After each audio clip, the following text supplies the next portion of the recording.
Silakan ketua kelasnya untuk memimpin doa terlebih dahulu.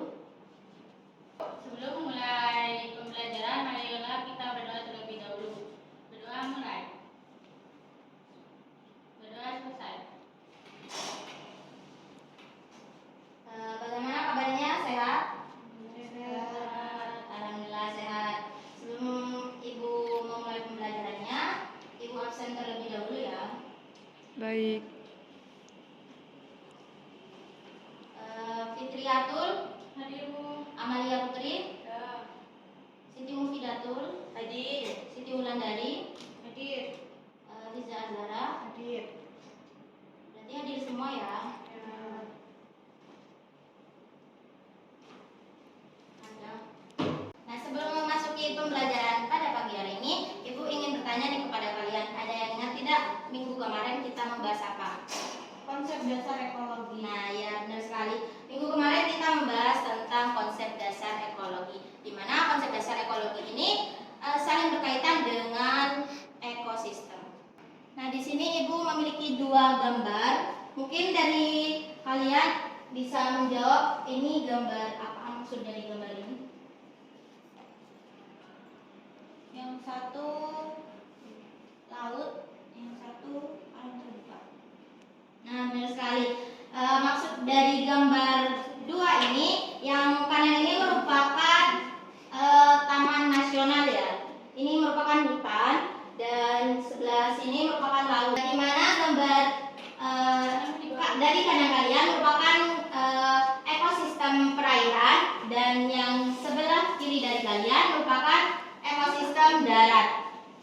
Di sini ada beberapa tujuan pembelajaran, yaitu tujuan pembelajarannya dengan menggunakan pemahaman yang dimiliki untuk mengamati komponen ekosistem, faktor biotik dan abiotik yang terdapat di savana Taman Nasional Baluran Situbondo. Untuk tujuan akhir pembelajarannya ada 3, yaitu peserta didik mampu menjelaskan ekosistem berdasarkan kajian literatur, video pembelajaran, diskusi, dan pengerjaan LKPD secara gotong royong. Nah, untuk yang kedua, yaitu peserta didik mampu mendeskripsikan 2 jenis-jenis ekosistem melalui kajian literatur, video pembelajaran, diskusi, dan pengerjaan LKPD secara gotong royong. Yang ketiga, yaitu peserta didik mampu menganalisis komponen ekosistem, faktor biotik dan abiotik melalui kajian literatur, video pembelajaran, diskusi, dan pengerjaan LKPD secara gotong royong.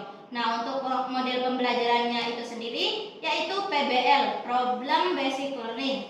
Nah, PBL ini merupakan pembelajaran yang mengutamakan seberapa aktif peserta didik dalam selaku berpikir kritis dan selaku terampil ketika dihadapkan pada penyelesaian suatu permasalahan. Proses dari alur bagaimana peserta didik belajar ini tergantung dari seberapa kompleks permasalahan yang dihadapi.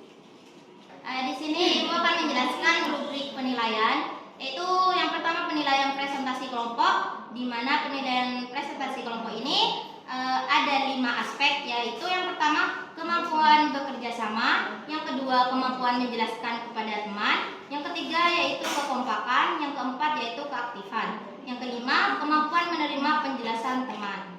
Nah, untuk indikatornya ini untuk skor yang tertinggi yaitu apabila menunjukkan kerjasama yang sangat baik. Untuk skor terendah yaitu apabila menunjukkan kerjasama yang kurang baik. Nah, untuk yang kemampuan menjelaskan kepada teman yaitu skor yang tertinggi yaitu 4 apabila mampu menjelaskan dengan sangat baik sesuai dengan materi. Skor yang terendah yaitu apabila mampu menjelaskan dengan kurang baik sesuai dengan materi.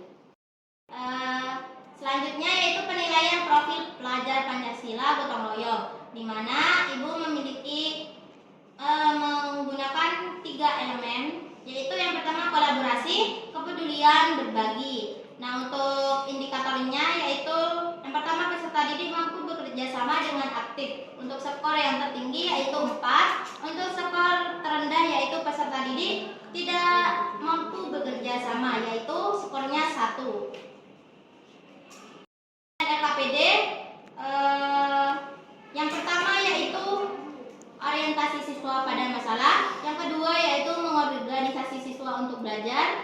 ketiga, membimbing penyelidikan individual maupun kelompok. Yang keempat, mengembangkan dan menyajikan hasil. Yang kelima, menganalisis dan mengevaluasi proses pemecahan masalah. Nah, untuk indikatornya yaitu peserta didik mampu menjawab pertanyaan yang disampaikan oleh guru dengan tepat. Untuk skornya yaitu 3. Dan untuk skor terendah yaitu peserta didik mampu menjawab pertanyaan yang disampaikan oleh guru dengan kurang tepat atau salah, yaitu skornya 1.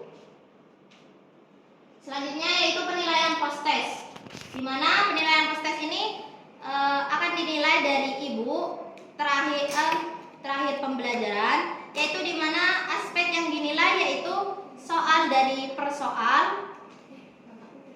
Untuk indikatornya skor tertinggi yaitu peserta didik dapat memberi jawaban yang mencakup perbedaan antara ekosistem darat dan ekosistem air, serta contoh spesies yang umumnya ditemukan di masing-masing ekosistem tersebut.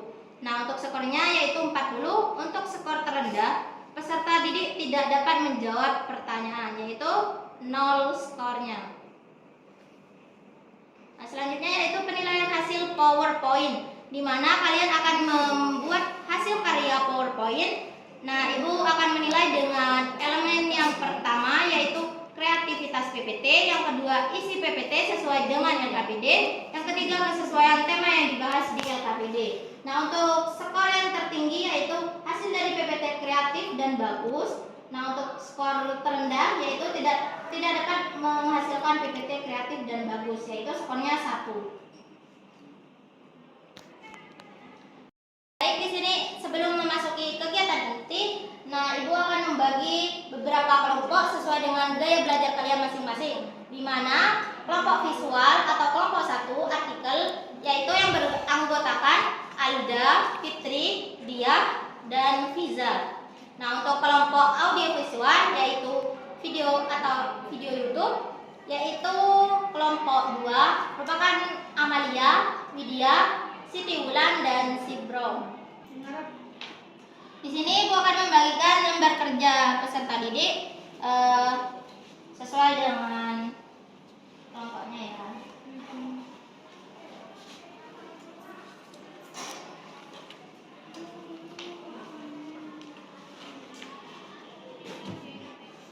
Silakan kalian buka halaman kedua.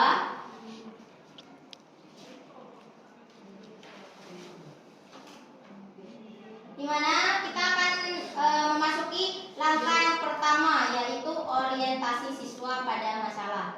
Nah, di sana kan ada scan barcode, ada 2 scan barcode, artikel sama video ya. Silakan kalian scan barcode tersebut. Setelah mengamati artikel dan video, kalian membuat 3 rumusan masalah. Apakah sudah dipahami? Ibu beri waktu 5 menit untuk mengerjakan langkah yang pertama, orientasi siswa pada masalah. Silakan dikerjakan. Baik, Bu.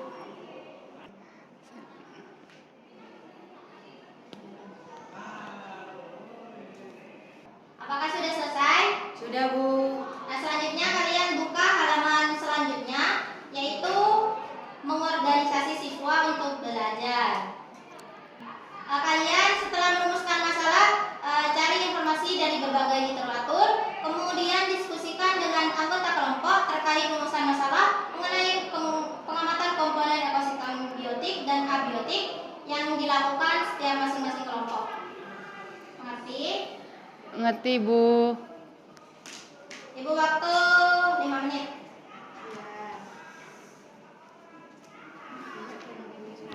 Apakah sudah selesai? Selanjutnya yaitu langkah yang ketiga yaitu membimbing penyelidikan individual maupun kelompok. Nah, di sana kan ada 3 barcode. Silakan identifikasi atau cari kajian literatur solusi dari rumusan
3. Assalamualaikum warahmatullahi wabarakatuh. Waalaikumsalam warahmatullahi wabarakatuh. Kami dari kelompok 1 akan mempresentasikan hasil dari diskusi kami. Yang pertama, bagaimana perubahan iklim global mempengaruhi keberlanjutan ekosistem hutan hujan tropis dan dampaknya terhadap keanekaragaman hayati serta kelangsungan ekosistem. Masalah yang sudah kami jelaskan tadi, yaitu perubahan iklim global memainkan peran besar dalam mengubah iklim lantai untuk hutan hujan tropis, di mana pemanasan global mempengaruhi pola curah hutan dan suhu mengancam keberadaan ekosistem yang sangat bergantung pada perbedaan iklim. Perubahan iklim juga mempengaruhi keseimbangan biologi kita, mempertaruhkan sirkulasi fungsi dan pertumbuhan tanaman. Dengan demikian, perlindungan dan keberlanjutan ekosistem hutan hujan tropis memerlukan tindakan mitigasi perubahan iklim secara global dan keterlibatan komunitas sosial. Bagaimana untuk kelompok 2? Apakah yang dijelaskan kelompok 1 benar atau tidak? Silakan. Benar. Silakan beri alasannya. Karena perubahan iklim global memainkan peran krusial dalam mengubah dinamika ekosistem hutan hujan tropis. Pemanasan global mempengaruhi pola curah hujan dan suhu, mengancam keberlanjutan ekosistem yang sangat bergantung pada kestabilan iklim. Ya, baik, benar sekali. Tepuk tangan untuk kelompok 1. Silakan duduk kembali. Selanjutnya kelompok 2 untuk mempresentasikan hasil diskusi kalian.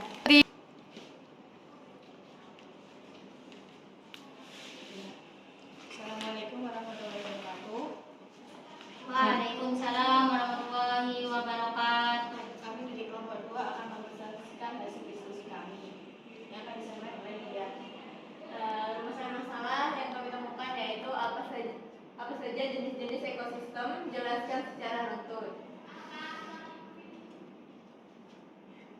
Ekosistem mencakup beragam bentuk serta jenis, menjadikan gambaran keragaman lingkungan global. Hutan hujan tropis terletak di daerah tropis, menonjol dengan suhu hangat dan curah hujan tinggi, menjadi tempat bagi keanekaragaman hayati yang luar biasa. Sebaliknya, padang rumput mendominasi wilayah dengan curah hujan rendah, memiliki vegetasi rendah dan tanaman jarang. Bagaimana kelompok 1? Apakah yang dijelaskan oleh kelompok 2 benar atau tidak? Benar. Silakan beri alasannya. Karena ekosistem mencakup beragam bentuk dan jenis, menjadi gambaran keanekaragaman lingkungan global. Hutan hujan tropis yang terletak di daerah tropis yang menonjol dengan suhu hangat dan curah hujan tinggi. Ya, benar sekali. Tepuk tangan untuk kelompok 2. Silakan kembali ke tempatnya. Nah, di sini Ibu akan memberi penguatan, di mana yang pertama yaitu ekosistem. Nah, ekosistem merupakan kesatuan kompleks dan dinamis yang terdiri dari dua komponen utama, yaitu faktor biotik dan abiotik. Faktor biotik melibatkan seluruh makhluk hidup dan suatu wilayah, memberikan warna dan keanekaragaman pada ekosistem. Tumbuhan sebagai produser menghasilkan makanan melalui fotosintesis, memberikan dasar bagi rantai makanan. Sementara hewan konsumen menjadi keseimbangan populasi melalui hubungan predator mangsa. Peran dekomposer dalam mengurai bahan organik mati kembali menekankan pentingnya keterlibatan setiap organisme dalam siklus material. Nah, faktor abiotik ini memberikan fondasi struktural dan kondisi dasar ekosistem iklim, suhu, kelembaban tanah, dan faktor fisik yang membentuk rangka yang mempengaruhi karakteristik ekosistem. Nah, sebagai contohnya yaitu savana, di mana yang kita bahas tadi merupakan Taman Nasional Baluran Situbondo. Di sana itu berbagai komponen ekosistemnya itu banyak sekali, seperti komponen abiotik dan biotik. Nah, memasuki langkah yang terakhir yaitu mengembangkan dan menyajikan hasil, di mana Ibu akan menunjuk salah satu dari kalian untuk menyimpulkan kesimpulan dari pembelajaran tadi. Untuk silakan dia. 3. Baik Bu, untuk kesimpulannya yaitu komponen ekosistem biotik dan abiotik di savana Taman Nasional Baluran Situbondo dapat disimpulkan bahwa ekosistem ini menonjolkan keanekaragaman hayati yang unik, dan faktor biotik terutama dominasi tanaman ilalang sebagai produsen utama dan interaksi kompleks antara hewan herbivora dan predator menjadi ciri khas yang memperkaya jaringan kehidupan. Sudah, Bu. 3. Nah, benar sekali. Komponen ekosistem biotik dan abiotik di Savana Taman Nasional Baluran Situbondo dapat disimpulkan bahwa ekosistem ini menonjolkan keanekaragaman hayati yang unik. Faktor biotiknya yaitu terutama dominasi tanaman ilalang sebagai produsen utama dan interaksi kompleks antara hewan herbivora dan predator mencari ciri khas yang memperkaya jaringan kehidupan. Sementara itu, pengaruh faktor abiotik seperti iklim, tanah membentuk distribusi spesies yang menarik. Keterkaitan erat antara kedua komponen ini menggambarkan keseimbangan alam yang perlu dijaga melalui upaya konservasi guna melindungi keberagaman ekosistem dan mendorong pemahaman lebih lanjut terhadap keunikan Taman Nasional Baluran Situbondo. Di sini Ibu akan memberikan box test untuk menguji pemahaman kalian tadi. Silakan kerjakan secara individu ya. Dikumpulkan di depan. Ibu beri waktu 10 menit.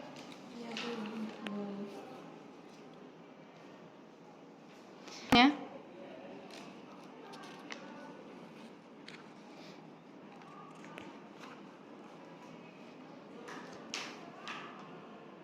Tiga. Karena waktunya sudah selesai, silakan kumpulkan di depan ya.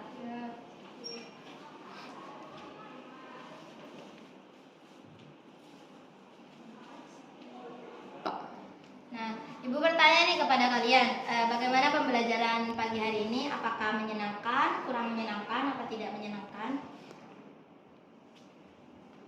Menyenangkan. Silakan, kenapa menyenangkan? Berbagai komponen ekosistem biotik dan abiotik di savana Baluran. Baik, di sini Ibu akan memberikan penugasan kalian, dikerjakan di rumah ya. Baik. Nah, untuk tugasnya itu secara individu merangkum tentang apa saja komponen ekosistem biotik dan abiotik yang terdapat di Taman Nasional Baluran Situbondo. Untuk tenggat pengumpulannya hari Selasa pukul 15.00. Nah, untuk pertemuan selanjutnya kalian pelajari materi yang akan dilakukan yaitu tentang perubahan lingkungan. Baik, Bu. Apakah sudah jelas? Jelas. Baik, terima kasih. Sebelum menutup pembelajaran pada pagi hari ini, kita tutup dengan bacaan hamdalah bersama-sama. Alhamdulillahirabbil alamin. Sekian pembelajaran yang dapat saya sampaikan. Kurang lebihnya mohon maaf. Wassalamualaikum warahmatullahi wabarakatuh. Waalaikumsalam warahmatullahi wabarakatuh.